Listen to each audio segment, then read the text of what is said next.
Deixa eu fazer uma pergunta, aí é totalmente ah, sua opinião, porque é a sua impressão do que, como você acompanha isso.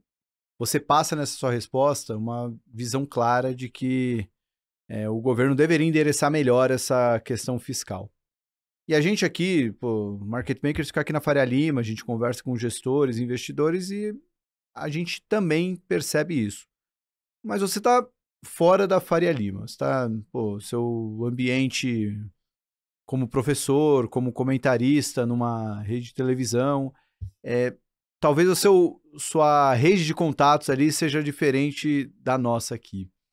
É, você sente esse senso de, nem urgência, mas de importância, quando você, em outros ciclos, em outras conversas, até pessoas que são mais ligadas à política do que à economia de fato, é perceptível esse senso de urgência ou isso é algo que ainda tá muito forte apenas no pessoal do mercado financeiro, nos economistas ou na turma da Faria Lima, como às vezes o governo se refere? Destacando que é a minha percepção, né? Uma opinião realmente pessoal em relação a isso. Tudo que eu vejo me faz acreditar que os técnicos do governo têm clareza da situação.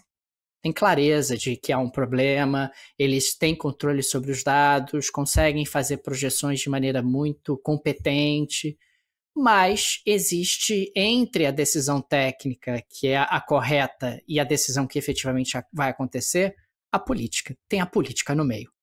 Né? E a política acaba muitas vezes atrapalhando essa dinâmica. É importante sempre lembrar que a gente está falando de um Brasil que o Poder Executivo tem a responsabilidade de dar a diretriz, de dar o caminho, de dar orientação, mas o Legislativo e o Judiciário também têm uma cota de responsabilidade super importante. Né? Puxa, a gente viu no ano passado, num determinado momento, sugeriu-se mexer em questões relacionadas ao judiciário. O judiciário, opa, peraí, não, mas veja bem, aqui é diferente, aqui é uma situação especial, etc. Ou então, quando tenta fazer determinadas movimentações no legislativo, aí tem sempre alguém que vai dizer, não, mas peraí, o meu setor é especial, o meu setor comigo não, né? Tem muito lugar aí para você mexer, não precisa mexer comigo e tal. Então, acima de tudo, me parece que o que embola é a política no meio do caminho. Que há uma percepção, um diagnóstico do que está acontecendo, que os técnicos do governo têm essa informação, que os tomadores de decisão têm essa informação, me parece claro. É a percepção que eu tenho.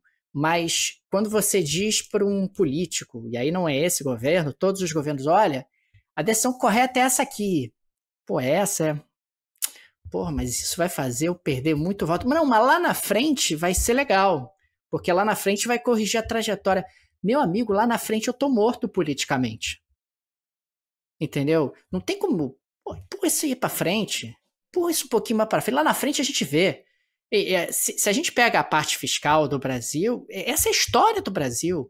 Claro que quando a coisa vai sair do controle, aí o pessoal, não, peraí, agora vai explodir. Esse é o Brasil. Ah, vai explodir, vai sair do controle. Ah, vamos fazer alguma coisa? Aí faz uma reforma aqui, faz uma reforma ali. Quando dá pânico, aí o pessoal aperta o botão de pânico e fala, agora a gente tem que fazer alguma coisa, senão vai degringolar. Aí, nesse sentido, o que é um pouco angustiante, fica aquela percepção de que o Brasil é aquele país que não decola nem capota. Né? Porque para decolar você precisa mexer em determinadas situações estruturais, mas aí, veja bem, vai incomodar muita gente, mas também não capota, porque na hora que a coisa tá para degringolar de vez, o pessoal fala, não, agora vamos fazer alguma coisa, vamos fazer alguma ação, e aí aparece uma reforma da Previdência, aí aparece uma reforma aqui, acolá, que possa ter algum tipo de impacto nas contas do governo. E isso Uhum. é a percepção que eu tenho, Salomão. Quer dizer, cada vez mais o Brasil sabe que há um problema, encontra isso, mas na hora da política, que é essa concertação, digamos assim, você vai ter sempre um monte de gente dizendo, não, comigo não, veja bem, não, quem sabe um pouco mais à frente. Não dá para esperar mais um pouquinho? Espera mais um pouquinho, pô, quem sabe 2 anos. Aí lá em 27 a gente resolve isso. Aí você volta para mim com esse problema que eu resolvo. Me parece que às vezes é muito por aí, sabe?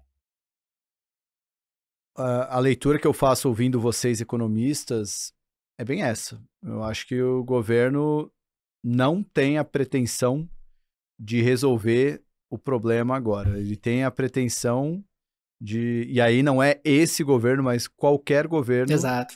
tem. O primeiro objetivo do governo é. Não, o de um político é ser eleito, né? E quando ele vira governo, o primeiro objetivo é ser reeleito, né? Então, eu acho que ele vai olhar para a reeleição. Então, o que, que é preciso ser feito para a gente chegar até a reeleição e vencer?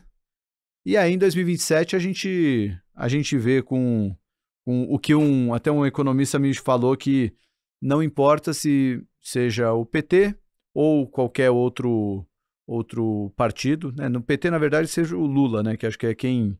Difícil um candidato que não seja o Lula hoje ter força para representar o PT. Mas seja quem for, 2027 vai ter que ter um pacto. A palavra que ele usou muito é um pacto, que é um pacto da sociedade de, ó, vai ter que mexer em todo mundo, porque isso aqui precisa ser resolvido, senão o Brasil não entra num estágio quase como foi ali 2015 e 2016, para quem estava ali acompanhando a economia, viu que a gente entrou num estágio que nada acontecia. O Brasil estava simplesmente como se tivesse uma areia movediça, nada politicamente andava, a economia afundando com inflação e tudo mais. Então, acabou tendo aquele remédio amargo para você resolver a doença do paciente. É por aí, Daniel? A gente só deve ver uma solução em 2027 ou dá para esperar um ensaio de lucidez aí nesse meio de caminho?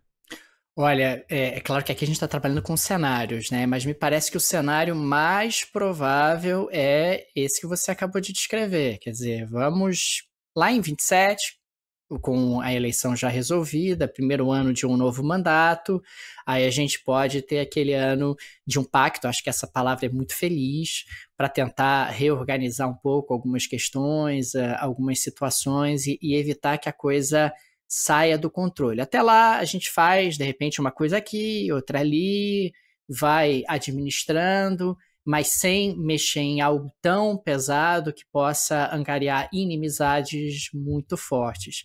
Né? Então é complicado, porque a gente está falando de um país muito heterogêneo, muito complexo, e um país em que eventualmente algumas situações estão muito encasteladas, né? Mexer com algumas situações é muito complicado no Brasil. Então, Uhum. a meu ver, o cenário mais provável é pequenos ajustes até lá, mas algo um pouco mais robusto só em 27. Deixa eu fazer uma pergunta direta e reta. O quanto você acha que pode impactar ou talvez até piorar um pouco como o Brasil vai chegar em 2027, os resultados recentes de pesquisas de aprovação do governo, que vem já mostrando queda na aprovação, um aumento na reprovação, né? Já saíram 2 ou 3 pesquisas recentes, e até nesse dia que gravamos, repercutiu a fala do Gilberto Kassab num evento aí no mercado financeiro, falando na visão dele, né? Se fosse hoje, o PT não entraria como favorito nas eleições de 2016, mesmo Lula sendo um candidato forte. Bom, Gilberto Kassab, ele, para quem acompanha ali o tabuleiro político ali de Brasília, é um cara que sabe bem acompanhar esse jogo e entende bem ali um pouco dessa história. Mas menos a opinião do Gilberto Kassab, mais até esses dados de aprovação que falam mais o que o povo está vendo sobre o governo. Como você acha que isso pode bater na gestão do Lula já nesse começo de 25? Depende de qual ala do governo vai prevalecer, porque o atual governo ele não é nada homogêneo. Né? A gente está falando de um governo que tem gente que pensa de forma muito diferente. Então, no atual momento, você tem aqueles que defendem que, olha, tá vendo a pesquisa? Precisamos dar uma corrigida, dar uma maneirada, precisamos tomar cuidado com a questão fiscal, anunciar alguma coisa na questão fiscal para melhorar um pouco expectativas, etc. Isso ajudaria a baixar o dólar, ajudando a baixar o dólar, puxa, reduz a pressão inflacionária, também diminui a pressão sobre o Banco Central e tal. E você tem uma parte do governo que olha para essa pesquisa e está dizendo assim, tá vendo? Precisamos pisar no acelerador. Precisamos, de alguma É forma... aquele É o meme do diabinho e o anjinho aqui, né? É bem por aí, Salomão. A gente está falando de um governo que tem esse conflito interno.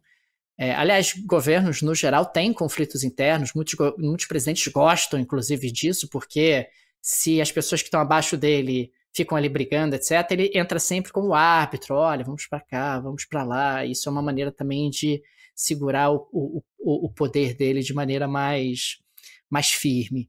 Mas depende muito de como o governo vai reagir a isso. E existe um terceiro cenário também, né, que é uma possibilidade. O governo reagir com uma certa paralisia. Ou seja, não sei o que fazer. Quer dizer, e agora? Vamos continuar tocando do jeito que está, mais ou menos do jeito que está, sem fazer movimentos muito bruscos, nem para um lado, nem para o outro, para ver se essa tempestade diminui e o restabelecimento de alguma normalidade faz com que a popularidade se recupere e isso tenha sido apenas um momento muito pontual, relacionado a questões como o PIX, relacionado a questões como alimentos. Também existe esse terceiro cenário, né? Olha, a gente vai ter uma safra boa de alimentos agora nos próximos meses, os alimentos devem se comportar um pouquinho melhor, o Banco Central vai aumentar os juros, isso deve puxar o dólar um pouquinho para baixo, deve dar uma arrefecida na inflação.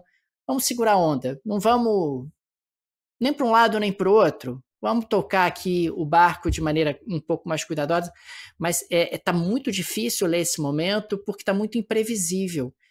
Me parece que o governo não tem dado sinais claros de para onde ele vai, talvez porque ainda não tenha definido para onde ele vai. Né? Talvez porque ainda esteja tateando e tentando entender qual é a melhor situação.